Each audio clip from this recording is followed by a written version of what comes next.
kusoo dhawaada qaybtii afraad ee barnaamijka Hello Doctor. Toddobaadkan barnaamijka waxaynu kaga hadlaynaa dhowaan waxaa bilaabanaysa bisha soonqaad ama bisha Ramadaan.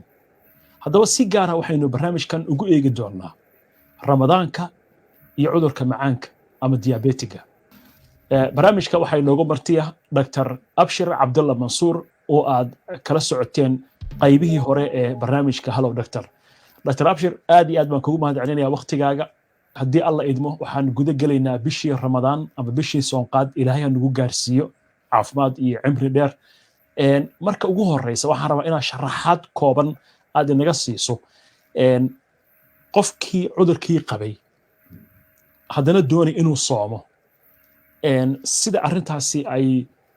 dhibaatooyinka ka soo gaari kara fursadaha uu u haysto inuu daawadiisa isagoo qaadanaya uu cudurkiina iskaga ilaalin karo soonkiina u soomi karo. aad iyo aad ayaa u mahadsantahay Mawlid, waana dhowahay. waa su-aal aad muhiim u ah, waana runta Ramadaankii ayaa soo socda. maxaa la yidhahdaa dadka sokorta qaba iyo dhibaatooyinka ay la kulmi karaan ama maxaa la yidhahdaa sidii ay waxyeeli lahaayeen ayaanu wax ka tataabanaynaa. sokorta sidaa taqaanidba waxa waaye dadka qaba waxa aad kontroolka dhumiya ama aan la kontrooli karin sokorta ayaa cirka galaysa ama hay noqonaysa, way badanaysaa. marka diabetikadana sidaad la socotid laba nooc waaye, type 1 mid la yiraahdo oo caruurta ku dhaco iyo type 2 oo ku dhaco dadka waaweyn oo ku dhaco oo maxaan ku dhahaa ayaa loo kala saaraa. marka waxyaabaha macnaha qofka dadka oo type 2ga ah badanaa way haddii aanay wax dhibaato ah weyn aysan qabin, dad qaar ka mid ah ayaa waxaa jira sokorta kacda degta hoos aada, kuwaas xoogaa khatar waxay ugu sugan yihiin maxaan ku dhahaa in ay hypoglycemia ama sokortii ay hoos u degto ama hadhowna ay dhacaan ama kooma waxyaaba ay ka imaadaan.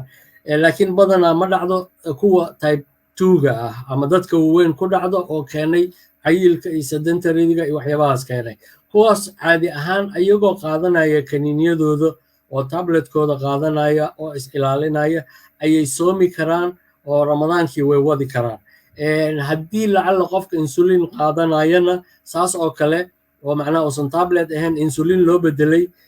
wuu isticmaali karaa markii habeenkii la gaaro. laakiin waxaa jira dad qaar ka mid ah sokorta marna hoos u kacda, hoos u degta, marna cirka gasha. dadkaasoo kale waa in maxaan ku dhaha aad uga taxadaraan. maxaa la yidhahdaa nafta bini'aadanka ayaa ka muhiimsan waxyaabaha qaarkood oo maxaa la yidhahdaa inay la tashtaan wadadada diinta ah ee saana ugu dhacda inay yidhaahdaan. marka dad qaar ka mid oo waxaa jira laga reebay oo aana samayn karin ayaa jiro.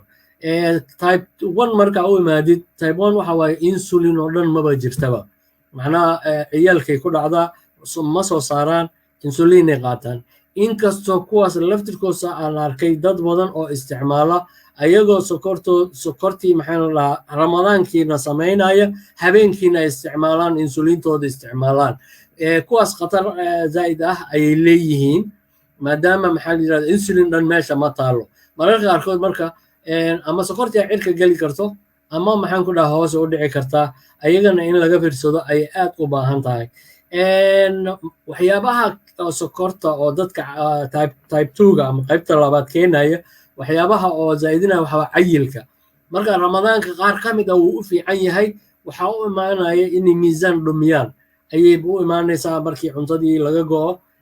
habeenkiina markii la gaaro ama la afurona cabitaankooda inay ku dadaalaan, cabitaanka biyaha ah, dehydrationka inay isticmaalaan, kaasay aad muhiim u tahay. xataa waxaa jiro dad cayilnaa markii ay soomaan ama ay galaan diet, soon keliya ma aha, diet ay galaan, miisaanka ay ridaan, sokorta ay baabaado. waxaan ka hadlayaa type 2ga dadka ah,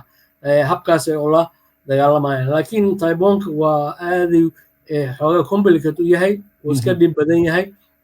inkastoo hadda mashiinno soo baxeen oo lagu rakibayo oo insulin wata, qofka automatically sokortii hadday kor aado oo ku daynaya ayaa la soo saaray. jarmalka ugu horeeya saanfilay iyo Mareykanka iyo caruurta waa lagu rakibaa bombooyin lagu rakibaa. bombadaas waxay sii daynaysaa insulin ku jiro, waa la bedelaa, habkaas ay u isticmaalaan. marka in aad looga taxadaro waaye Ramadaanka. واقرت دكتور Soomaalidu waxaan ku naqaanaa inaynu nahay dad aad u jecel sambuuska iyo burka waxyaalo badan oo saliidda lagu kariyay baa jira oo dadku isticmaalayaan cudurkiina dadka qaarkiis ay qabaan sidoo kale hilibkii baa ka mid ah iyo waxyaalahaas oo kale marka sidee la iskugu dheelitiri karaa marka waxyaalahaasi qofku uu jecel yahay inuu qaato macmacaankii laga yaabo inay ku badan yihiin qofkii maanta soomanaa jecel inuu wax kala duwan cunana sidee arrintaasi lagu xallin karaa dadka su'aal aad muhiim u ah oo maxaan ku dhahaa in la isweydiiyana u baahan dadka qaar ka mid ah oo halistaas qaba oo maxaan ku dhahaa waxa caadi ahaan talo wanaagsan ahaan lahayd in aysan u dhowaanin ama iska ilaaliyaan waxyaabaha aad macmacaanka u ah oo sokorta cirka gelin kara oo dhibaato u keeni kara inay iska ilaaliyaan sidaa taqaanid sokortaas aad u badan jirka ma xamili karo dhibaatooyin fara badan uu keenaya keliyaha ayaa dhib u imaanaya indhihiya u imaanaya dhaawac hadduu ma raysanayaan haddii nabarada qaar ka mid ah xataa in amputation ama la jaro meel ka mid ah ayaa jirkooda ay qasab noqonaysaa marka inay iska ilaaliyaan ayaa aad u wanaagsan weliba waxaan dhihi lahaa in maxaa lahaa cuntada caadiga ah in ay cuntadaas ay ku afuraan ama ay cunaan cunto normal ah oo aan lahayn macmacaankaas tirada badan kii normalka ahaa ay ku kontroolayeen daawooyinkooda inay kaas isticmaalaan ayaa ila wanaagsanaan lahayd intay isticmaali lahaayeen waxyaabaha qaarkood oo macaanka tirada badan leh intay isticmaali lahaayeen waa garta doctor marka waxaa jirta waxaan qofka caadiga oo bini aadamka ah waxaan ula jeedaa qofkii aan qabin cudurka qofka markuu gaajoodo waan ognahay wuxuu dareemayaa inuu yara diido qofkii wuxuu is leeyahay tabardarri baa ku haysa waa gaajaysan tahay laakiin qofkii sokorta qabay haddana soomay oo dhici karta maalintii subaxii ilaa duhurkii inuu dareemayo tabardarri laga yaabo sokorta inay dhacsan tahay laakiin isagu is leeyahay waa sooman tahay oo malaha waxba aadan cudayn qatarta marka arrintaas ay leedahay nooga waran iyo waxa ay tahay qofku inuu sameeyo sida mawlido la socotid dadka sokorta qaba badanaa qalabaa la siiyaa mashiin yaraa la siiyaa oo lagu cabiro sokorta waxaa aad u wanaagsan haddii tabardaro zaa'id ah u timaado mararka qaarkood dhididaa la socon karo qarqaryo ama jareer ayaa la socon karto inuu sokortaas cabiro haddii sokorta ilaa iyo xad ay ka hoos marto maxaan ku dhahaa inta waxaa lagu cabiraa 5 ay dhahaan haddii laakiin 2 meelahaas ay gaarto waa inuu afuraa oo wixii ugu horeeya oo macaan ah inuu isticmaalo waayo sababta oo maskaxda waxay isticmaashaa sokor ayay isticmaashaa ma isticmaalayso dufan ma isticmaalayso sokor u baahan tahay sida taqaanid maalintii rubax sokor ah ayay cuntaa iyadoo kasoo saaranaysa cuntada aan cunno marka mashiinkaas ay haystaan ayay isticmaalayaan haddii uu normal yahay uu 3 uu ka badan yahay soonkooda way wadanayaan laakiin hadduu 3 ka yaraado oo 2 meel hoos uu gaaro markaas inay iska furaan ayaa wanaagsan si maskaxda ama damage aysan u gaarin ama kooma aysan u galin way cabiraad inay ku socdaan waa garta culimadan taas kule su'aali doonaa laakiin waxaa jira dad yiraahda culimada qaarkood insulinka waa la isticmaali karaa qofka marka haddii duhurkii asagoo jooga oo isleh 5 saac baa ku dhiman afurkii laakiin cabiray uu arkay inay dhacsan tahay cirbad ma isticmaali karaa ma soo celin kartaa cirbaddu maya mawlido cirbadda waxaa loogu talagalay sokorta inay dejiso marka ilaan looguma talagelin sokorta inay qaado sokortay dejinaysaa insulinta lagu sheegayo waa dhacaan oo marka annaga cuntada cunno cuntadii sokor fara badan ay leedahay carbohydrate wixii kor ay aadaysaa kaas ayay dejisaa dadka diabetikada ah 2 haba kuwa type 1 ka ah ma haystaan insulinna jirkooda ma laha markay cunto cunaan way isduraan irbadaas isduraan si sokorta jirkooda ku jiro ay u degto kuwa kale type 2 ga ah waxa dhici karta inay leeyihiin ay qabaan insulin way u joogtaa laakiin wax ma qabanayso oo jirkooda ama waa cayileeyihiin ama resistance wax la dhahayo ayaa jirto marka cirbadda la isticmaalayo waxa waaye wax loogu talagalay sokorta inay dejisa ee ma qaado kor uma qaado lamana ogolo caadi ahaan waxyaabaha sokorta kor u qaado inaad isticmaashid ama isku durtid marka ramadaan la joogo waaya xilliyada marka dhibaato ka jirta gaar ahaan dadka qurbaha joogo kale oo laga yaabo saacado dheer intay soomeen haddana ay isku dhow yihiin afurkii iyo cashadii iyo suxuurtii qofkiina ay tahay 3 jeer ama dawad inuu qaato ama 2 jeero kaniiniya iyo cirbadii sidee ugu fiican ee qofka arrintaas uu ku samayn karaa adoo doctor u sharaxaya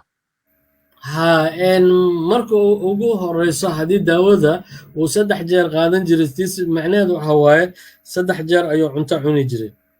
qadi iyo quraac iyo casho laakiin hadda waqtigii wixii dhan isbedelayo meesha waxay isugu imaanaysaa inuu markii la afuro xogaa ama casho lagama gaarayo ama inuu markaas baxasheeyo